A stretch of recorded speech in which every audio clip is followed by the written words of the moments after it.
আপনাদের চোখ সুন্দর, দৃষ্টিভঙ্গি সুন্দর, এ কারণে সুন্দর লাগে। আর এমনিতে আমি তো অনেক পজিটিভ, হাসি খুশি মানুষ, আনন্দে থাকার চেষ্টা করি। আমার আশেপাশে যত নেতিবাচক ঘটনা ঘটে সেগুলোতে আমি ফোকাস করার চেষ্টা না করি, অ্যাটেনশন দেই না। যা কিছু ভালো হয় সেগুলোতে ফোকাস করার চেষ্টা করি। এই তো ভালো থাকার চেষ্টা করি, আনন্দ থাকার চেষ্টা করি, সেই জন্যই হয়তো এরকম লাগে। আমি তো একটু প্রস্তুতি নিয়ে, সময় নিয়ে কাজ করি, একটু সময় লাগে আমার। ইনফ্যাক্ট শরতে জবা নিয়েও এখনও একটু কাজ বাকি আছে, যেহেতু এটা প্রযোজক আমি। আর হচ্ছে সিনেমা এখনও বলতে পারছি না পরবর্তীতে কি করব। তবে আমার একটা মিউজিক্যাল ফিল্ম রেডি আছে, মরীচিকা মায়া। দেখি কবে আপনাদের সামনে সেটাকে উপস্থাপন করা যায়। যেমন আমি শরতের জবাতে হলে যখন গিয়েছিলাম, তখন মোটামুটি 99% অডিয়েন্সের মুখে শুনেছি আমার সামনে একদম, যে এই জনরাটা একদম নতুন। হলে, হ্যাঁ, ওটিটিতে, বাইরের ওটিটিতে নিশ্চয়ই আছে, কিন্তু বাংলাদেশের হলে শরতের জবা প্রথম এই জনরাতে। তো মরীচিকা মায়া সেম মিউজিক্যাল ফিল্ম হিসেবে বাংলাদেশে এই জনরাটা এটাই প্রথম হবে। আর বলে দিলাম, একটু ক্লু দেই, প্যাটার্নটা শরতের জবার মতোই।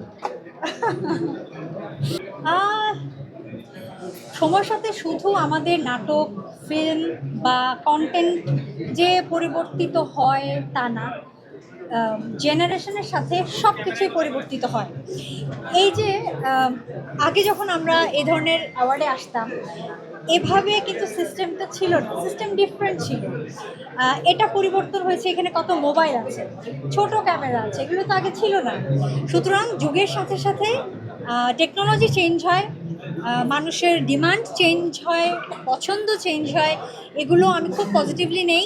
এগুলো নিয়ে অনেকেই কমপ্লেন করে, কিন্তু আমার মনে হয় এগুলো ঠিক আছে। সো নাটক, সিনেমাতেও বা কন্টেন্টেও যে পরিবর্তন এসছে, এগুলো যুগের সাথে হবে। এবং হ্যাঁ, সব কাজ যে ভালো হয় তা না, এটা তো সব ক্ষেত্রে, এটা শুধু আমাদের ইন্ডাস্ট্রিতে না, এটা সব ক্ষেত্রে, সব ফিল্ডেই ভালো কাজের সঙ্গে খারাপ কাজও থাকে।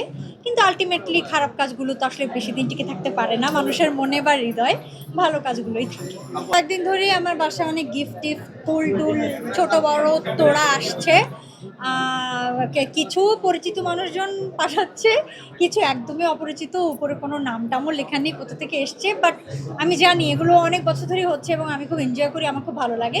কিন্তু মাঝে মাঝে অপরিচিত মানুষের থেকে পাওয়া গিফট বক্সগুলো খুলতে খুব ভয় লাগে। মাঝে মাঝে অন্য মানুষকে দিয়ে আমি খোলাই, এটা খুব ইন্টারেস্টিং।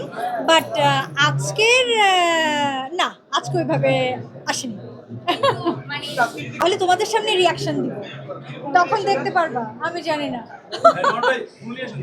এক লাইনে ভালোবাসার সংজ্ঞা দেওয়া যায় কোনোদিন।